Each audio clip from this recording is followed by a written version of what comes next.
So we have a real fall feel for today's episode. We are in central New York, about 30 minutes outside of Syracuse, in the little village of Cazenovia. This small town, there's a college here, people love coming up here.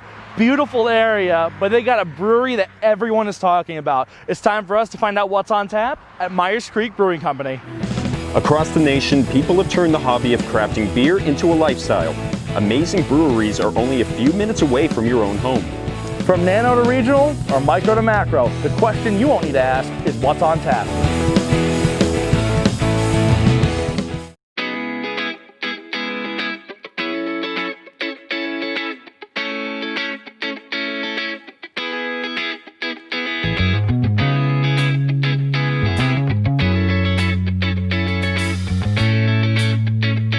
Myers Creek opened up in the middle of this year, but their tap room opened their doors in August and people have been loving it. Despite COVID, they have embraced the challenges that have come with it and really been thriving ever since.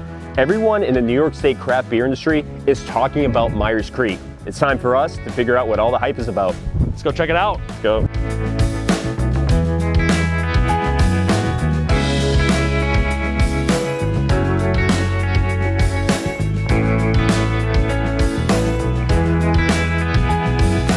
Myers Creek. I mean, this place, I've been hearing a lot about it. Cam, you've been hearing a lot about it. Everyone's posting about it in all these New York craft groups that I'm in. You guys, so this used to be a different brewery, and you know, you guys opened up this year. This is crazy. It's been a whirlwind. You know, I kind of came on when we first acquired it as the old Empire. You know, I kind of came on in December of 2019. And kind of started, and we were getting things ready to go, going through the hiring process, and then all of a sudden kind of COVID kicked in, and we were pretty much put on the back burner for like a while. I mean, it allowed us to do some kind of different renovations and tweak some things, make them a little bit better, getting ready to go as far as starting to brew. So it's been a long time coming, and it's really nice that we're finally here. You know, and bringing Ivan on was a huge part of that. You know, he kind of came in mid-COVID, moving from New York City and coming up here, trying to find a place to live. And in the middle of what's going on right now, none of that's easy.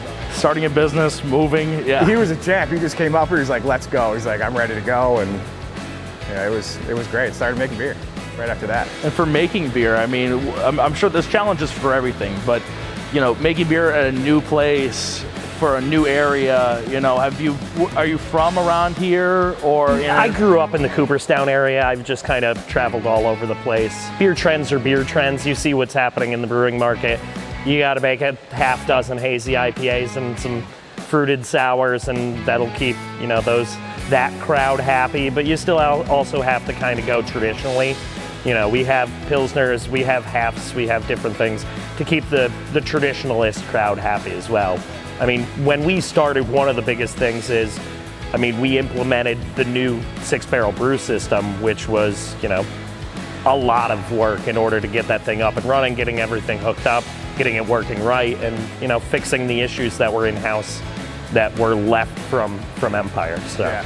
And that was an integral part of starting this business because, you know, the 60-barrel system, that's a lot of beer, and you can't grow a business from scratch and start it from scratch on 60 barrels. It's just way too much beer, especially just to test recipes and do everything. So the 6-barrel really helped us, you know, hit the ground running and develop recipes and, you know, hone things in the best way possible. So as far as when you guys took over this setup, what did you, if anything, inherit from Empire, whether it be just in this room, over there? Because it seems like this is not only just a brewery, but this is becoming like a destination spot with the beer, with the food, with the environment. So what exactly did you put in when you took over? So when we took over, we basically put in the pilot system, and everything else was here outside of that 6-barrel system. We inherited a lot. I mean, they had a lot of good equipment here, especially for the brewing process. And Ivan can tell you more about just like kind of the cool things that most breweries don't have. We did. So there was a lot of fun toys here. I mean, we inherited. We have a hop cannon. We have an inline yeast cell counter. We have an inline carbonator, which is also able to do nitrogen. There's plenty of other little toys in the process that were here that helped out a lot. I mean, we added the 6-barrel system, 4 fermenters, two brights, and then added a RO water holding tank to basically help with our water needs. But other than that, I mean, obviously the restaurant was a pretty much total remodel. That's completely new. The grounds, we did a fair amount of landscaping, beautifying out there, but we could have walked in and basically started brewing day one, other than the fact you're starting a new brand and you really got to start small.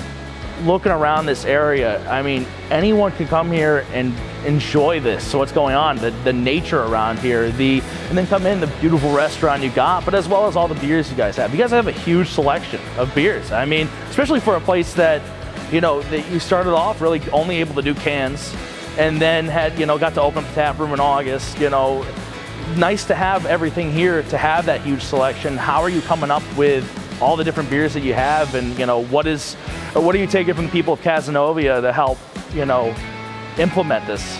I mean, in terms of coming up with beers, it's a collaborative effort. You know, we just kind of throw ideas at the wall and see what sticks, and communicate with the rest of the brewing staff. And if somebody's got a really good idea and, you know, it works, we'll give it a try. I mean, worst case scenario, it's not great, and we either dump it, or just, you know, it's an average beer and it's like, okay, every once in a while you're gonna throw an average beer out there. If it's a bad beer, we're not gonna sell it. We're not gonna hurt the brand in any way, but we work collaboratively, and obviously, like I said before, if you don't have 2 hazy IPAs on tap in this market, you're shooting yourself in the foot. So, you know, you have to have that, you gotta have some sours, and then beyond that, it's just like, oh, let's go with some traditional stuff, you know. It's fall, do a Hefeweizen. I don't personally like them, but people do, so roll with it. Yeah, exactly. I mean, that's, you know, one thing we always, you know, we just recently just let the brew staff kind of like develop a recipe themselves. You know, those guys are great, and we have a great team that we're working with, and we kind of just, you know, we like to pull from everybody in the group and just say, like, all right, you know, Mark, you know, make a hazy IPA for us, like come up with a recipe. So how about for you guys? You know, how'd you guys get into craft beer yourselves, but also, you know, what is your favorite thing that you got on tap here, or even, you know, what kind of styles do you like? So I started about 13 years ago working for a wholesaler. I'm actually based out of Syracuse, but I was in Buffalo at the time. So I was in Buffalo for about 15 years after going to UB, and just started merchandising, you know, started from the bottom floor, putting beer away on shelves, and kind of worked my way up. Within that company, area sales manager, and then I eventually left to go to Thin Man Brewing out of Buffalo, where I worked for about a year. And then when this place was acquired, they kind of asked me to come and help get the brewery started and hire people and get things going from there. So that's kind of how I got started, but Ivan came from a different background. Yeah, totally different background. So I was actually living in London and was an executive headhunter. Kind of got sick of doing that. It's essentially selling human beings, so it's a little bit little harsh. So I just kind of quit my job, moved back to the US, moved to Oregon, and went to Oregon State. Went to school for food science, fermentation science with a minor in chemistry. And during that time, I interned at Omegang and then got finished with school. Worked research and development at Sam Adams. Then went and brewed at Schmaltz, and then went and became head brewer at Oyster Bay Brewing in Long Island, then at LIC Beer Project, and then came here. So, and then definitely if we're talking about what's my favorite beer I'm gonna drink, of our stuff on tap, it's gonna be Floating On by Pilsner. It's a great, crisp, clean Pilsner.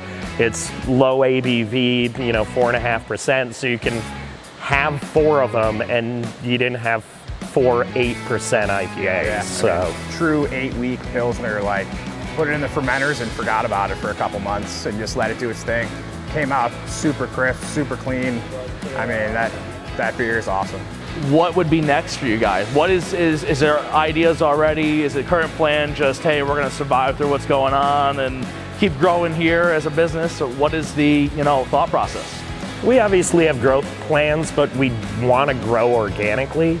You can't just throw a mass amount of beer to the market and expect it to get sold to people who still don't know us. You know, our name's getting out there, but we're not there yet. So we're gonna keep growing organically, slowly keep growing our market, and go from there is kind of our long-term plan. Yeah, it's not brew beer because you can, but brew beer because you should. You know, we have to get to that point where we eventually graduate from the 6-barrel system and go on to the 60, but that's gonna take some time. I mean, it's, like I said, it's not like we're throwing billboards out there and TV commercials. Like, we want like word of mouth. We want people to like recognize us as making good liquid first and foremost. And then once that, you know, that's out there, then we can start graduating into doing more distribution and getting into more retail accounts and kind of branching out from there. All right, so we walked about a whole 50 feet to get over here, check out what's going on in these tanks. So basically, what is in these tanks at the moment? So right now, we actually have a dark lager going on here. Due to the capacity right now, we do a little bit of a different lagering process. So this is mid-ferment. This got brewed on Tuesday of this week. We'll actually, probably in about a week and a half, pull it out of there and let it lager in kegs, and then push it back into one of the bright tanks to final carb. The next tank down, we have another new hazy IPA, which will be Laugh Now Cryo later, which is going to be an all cryo hop hazy IPA, right? It's going to be a session actually. So about 4.5–5% ABV. That again will be ready probably in about 2 weeks. And then we have basically a pastry stout going on here, El Gordito. So it is a chocolate churro stout. That's different, yeah, I like that. Made with churros, and then churros in the mash. actual churros in the mash. That's so cool. And then Mexican chocolate and cinnamon. And that's also going to be a split batch, and half of that's going to go into fresh whiskey barrels. Oh, let that sit for a little. We'll see half of that in about 3 to 6 months, basically. Well, like I was saying before, I mean, there's so many different beers on tap, and you're talking about some new beers you've got. How often are new beers being brewed? I mean, for you guys, a lot of beers are new beers to everybody. But how often are you coming up with recipes? How often? What are the beers that you're? All right, we got to make sure we got this one back on tap. Pretty much 2 new beers a week. That we'll brew. Sometimes we will rebrew something that we had, you know, whether we had labels still available, so we'll can a little bit more. But yeah, we're trying to like really focus on creating new stuff and see what people like. I mean, because we're so new, we're trying to figure out what, you know, our kind of core beers are going to be. And no better way than listen to the people out there. You know, that's the best way to do it. Have you seen any fan favorites yet? One that you might have to start dedicating some of your larger tanks to keep it on tap? I mean, Sea of Clouds, has Lucid Fog. We're two very hazy IPAs that people liked. Again, you know, Galaxy hops are not easy to come by, so it's kind of like, yeah, that's great, Sea of Clouds, but can't get them all the time, so. You guys have the hop farm here. You know, how are you guys using a lot of? I mean, obviously you got your own ingredients, so it is New York ingredients. But are you using a lot of New York ingredients as well? Other hop farms around the area? Yeah, so we actually work with Chad from the Vineyard. He's the one who harvested all of our hops and then dried them and pelletized them for us. And then in 2 weeks, we're doing a 60-barrel batch of 100% all New York State ingredients. Malt from 1886 and hops from our field out there that Chad had processed, as well as some of his other hops. We're here now with Chris. Chris, thank you so much. You know, one thing about, we always talk about breweries, a lot of people think beer, beer, beer. A lot of food involved with breweries, and you guys have, I mean, I love walking in here and seeing the open kitchen. That's something that you don't get at a lot of places. And you know, tell me, how'd you get involved, first off, with, you know, for yourself, how'd you get involved with Myers Creek? And actually, a friend of mine referred me here, and I came and talked to some of the management and ownership. We did a couple of interviews, and I started here end of June. Tell us about what this burger, this pork, what do we got going on? So the burger is Wagyu beef that comes from a farm right across the street from us, Madison Wagyu. And we tried to make the burger about the burger, so there's not a lot of bells and whistles on it. We make a tomato onion jam. We make all our sauces in-house. And it's got fontina, arugula, so it's a pretty simple, straightforward cheeseburger, but it showcases the beef, and the beef really does all the heavy lifting. So it's cut above, pun intended. And is there any connections with the beer, you know, pairing wise? Is there anything with the beer that's used in the burger, or any of the sauces? We have a French dip on our menu, and we're using our Belgian double right now to marinate it in. So we make a marinade out of that, and then so our au jus comes from some of that as well. I'm gonna dig in here to this burger. Wow. This is an unreal burger. Thank you. This is no food, man. Big guy, I gotta like my food. And that's the thing with Wagyu beef. Any other burger, you're not going to get this type of quality. Right. The taste alone, you can have literally just the burger on a bun, and you're still going to get incredible flavor from it. Right. Flavor, texture, the whole deal. It does 90% of the work. Well, that's what I'm saying. It makes sense to just have it be very simplistic, not too many things all around it, adding a lot to it. Just let the quality of the beef speak for itself. Yeah, any high-end ingredient like that, really, or something that is of any real discernible quality, you want it to be the focal point of the dish. The taste is awesome. I mean, I think you said it best, dude. You said it with you know, a lot of flavor comes from the beef. It ends up, I mean, cooked perfectly too. I mean, this is awesome. This tastes awesome. And then what we got here, the pork. So that's a dish I've been making for a little while and been refining it over a few years. But that is a slow roasted pork belly that's finished in the fryer. And what's below it is a kimchi pancake. And that's, it's just that. It's kimchi, some of the kimchi juice. There's some tamari in there and scallions. And it's basically a complement to the fattiness of the pork. So would you suggest getting a bite with everything in there? Yes. So you get all the taste? Okay. Yeah, it's an experience. And then just a real simple cucumber salad to kind of clean it all up, and some micro daikon, because we use a gochujang salsa and a little gochujang in our pancake. Yeah. That tastes so good. You like it? I've never had a kimchi pancake. That pork, the crisp you got on the outside of that, it really feels like it held a lot inside the pork belly. That tastes awesome. That's not, and for me, I mean, I'm pretty traditional when it comes to things I'm gonna go out and buy and try, you know. If I see a burger on the menu, I'm gonna go after the burger. If I see wings, I'm gonna go after the wings. I don't know how often I'm going after pork belly, the kimchi pancake. I read it and I'm like, I mean, it's interesting. I'd love to know what it's like. That tastes so good. Like the flavors you're getting from everything. Awesome, awesome, awesome, awesome. And I love pork too. I just, you know, sometimes you never know. A lot of people want to play it safe. That is, don't play it safe. Go try something different. That tastes so good. Appreciate it. Thank you very much. I don't even have the words to describe that experience. Like, there was just so many different flavors that I shoved in my mouth at that one time. Like the tenderness of that pork belly, and I didn't even know the different flavors where they're coming from. I got a little bit of cucumber at the end from the salad. It was unbelievable. You get a little bit of funkiness from kimchi, yeah, being the fermented cabbage okay, that's what that is. And then there's tamari. We use a gluten-free soy sauce and everything, so if we can keep things without gluten in them, you know, somebody will get 90% of the way through a dish, think, oh, I can have that, and then it's like, oh wait, there's, you know. So we try to accommodate that. But so we use tamari in it. There's some citrus.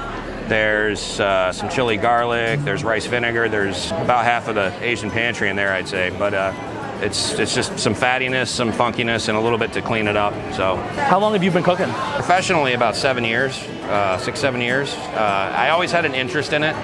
I worked front of the house when I started, and then I did 8 years in the Marine Corps, and I was on the West Coast for some of that. So I started discovering Mexican food, Asian food of all sorts. So it was a pretty eye-opening experience, and we did a lot of grilling out on the beach there. So it was pretty fresh, pretty lot of spiciness, a lot of flavor, but like clean eating. And so that's kind of what I've adapted my style from. I mean, don't misunderstand me. I like comfort food as well. Thank you for your service. Oh, thanks very much. Appreciate it. Definitely one of those stepping out of a comfort zone for what you're gonna get, and you're gonna get something that tastes unbelievable. That is so good. Thank you very much. I want to try the whole menu now. Like this, based off these, Really, thank you so much. Yeah, thank you. Awesome, that tastes so good. Both things, really, really good. Appreciate it. Thanks for taking the time to talk with me. Appreciate it. Yeah, I'm glad that you joined us. Yeah, thanks for trying the food. Appreciate it. So we just got to chat with Chris and try out some of that delicious food that he's making back good. there. Unreal. Now we're gonna meet back up with Jordan and Ivan. It's time for us to pour four.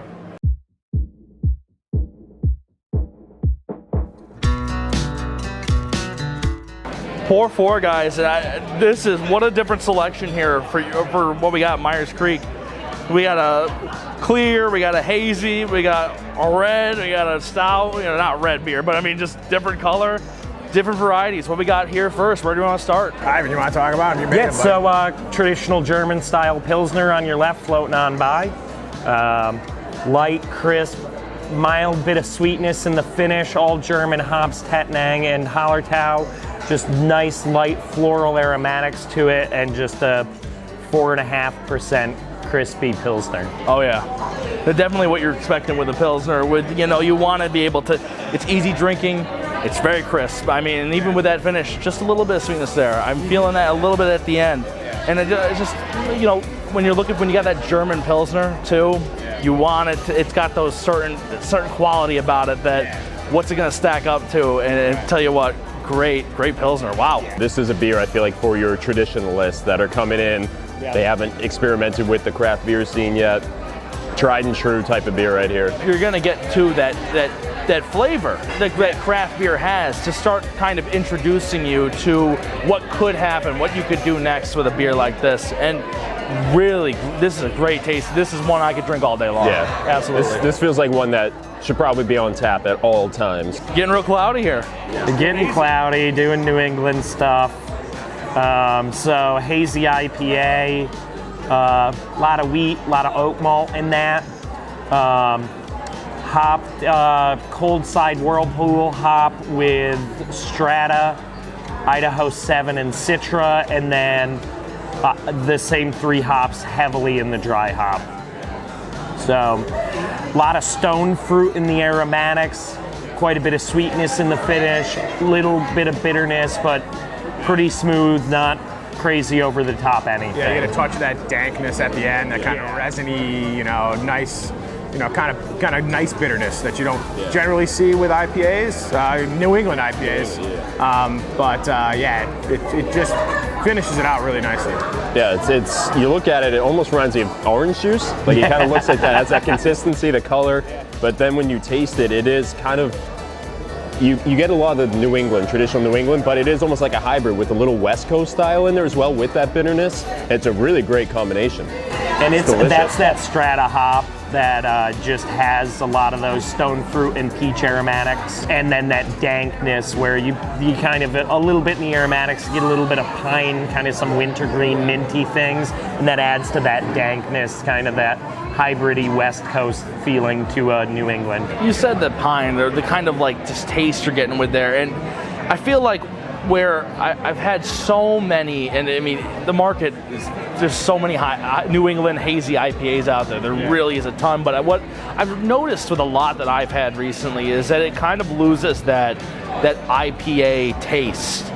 This has got the IPA taste that I'm looking for. I want it to end with that little bit of bitterness at the end, and it really ends up being, it's a nice tasting beer. This is what I want. When I want in New England, I want something like this. And what's this one called? That's the Diplomatic Strategery. Where's the name for that one? It's got Strata hops in it, and we were just kicking around stuff trying to figure out a way to shoehorn Strata into a name, and it just ended on that, and we kind of were like, it's good enough, just go with it. They can't all be, you know, out of the park, but Yeah, it and works. especially when you're coming up, you know, when we're doing 2 new beers a week. Yeah, that's it. Names start to just like, all right, what do we call that beer? I don't know. That's why we have some beers called something fog, because just it seems like every New England IPA out there now literally has, you know, it's something fog or something haze. Or, and which we did something haze, and we're probably gonna do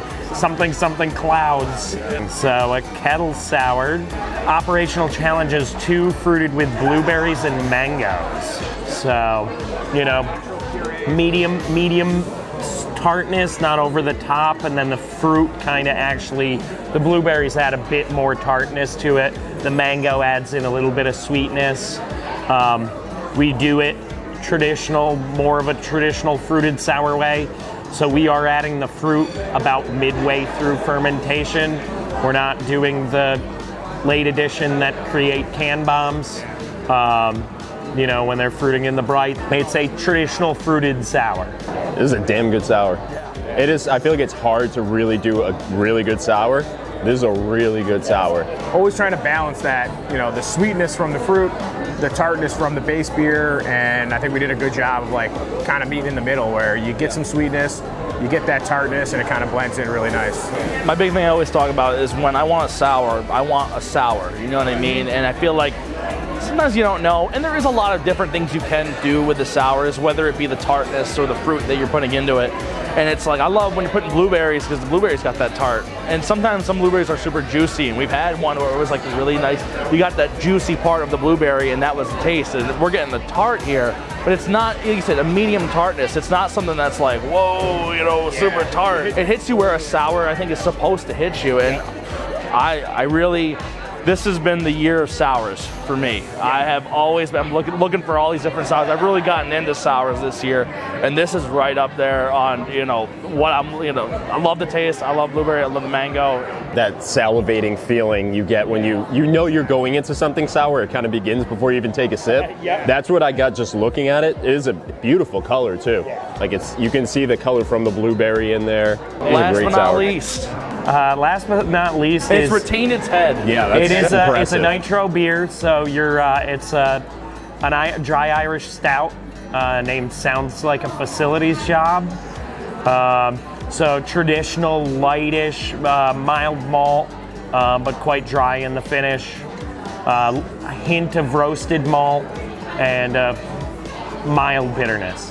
Mild bitterness there at the end. Yeah. It's very short-lived too. I feel like it's very short-lived bitterness. The nitro kind of helps really smooth everything out and create good mouthfeel to it too. It's a very light feeling to it, especially when it gets to the tongue. It doesn't have that typical stout taste. Yeah, sometimes you can get a sharpness from CO2, and the nitro just really kind of rounds everything out on the palate. Yeah. Interesting. Really good. Really, really good. It has that little bitterness, but then it ends, even after that, a little more roasty, and it sits really nicely. And so this is one of those toys that you were talking about back there that you get to experiment with now. Yeah, exactly. Yeah, just adding nitrogen to beer and you know, being able to change flavor profiles based on the gas we're using and not necessarily malt, hops, or processing. Every one of these beers, wow.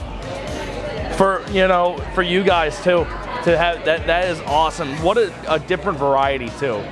You know, and places to be able to come to a place that's relatively new and be able to have that variety is incredible. Thank you guys so much. Yeah, thank you. This has Thank been you an awesome guys. day. Thank you. Thank you guys for coming out. Yeah. Seriously. We have been wanting to come here, and I'm so glad to be able to come together with you guys. We came here before, like when it was Empire, and they've done it great. Big improvement. First time here.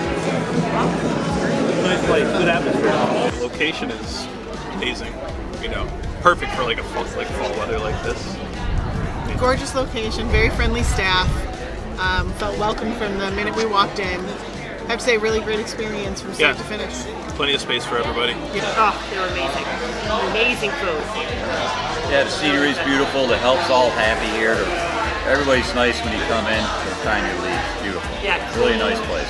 Clean and so spacious, especially during COVID. This was the place to come to. If there's a restaurant in the area, anybody in the area that does want to get your beer, whether it be on a tap or in a store, how are they getting a hold of you? Right now, it's basically people just call me directly. I will go out and make cold calls. People reach out through Instagram, any other social channels, whether it being like if just somebody talks to someone else that might happen to know me or anyone else in at Myers Creek. They kind of just send me their info and I go out and try and sell them some beer. So that wraps up our day here at Myers Creek Brewing Company. What an incredible day this has been. Thank you so much to Jordan and Ivan for talking about the beer, talking about Myers Creek with us. Thank you to Chris for the food Everything here is incredible. The beer, the food. When this episode airs, I'm probably already going to be back here 2 or 3 times. I mean, I love what they're doing here. This is awesome. Absolutely. It's great to see them getting their brand out there, and really they're creating something truly special here in Cazenovia. Well, be sure to subscribe to our YouTube page, like us on Facebook, follow us on Instagram, Twitter, everywhere you can, so you can see where our journey takes us next on What's on Tap. Cheers. Let's go back and get another beer. Let's do it.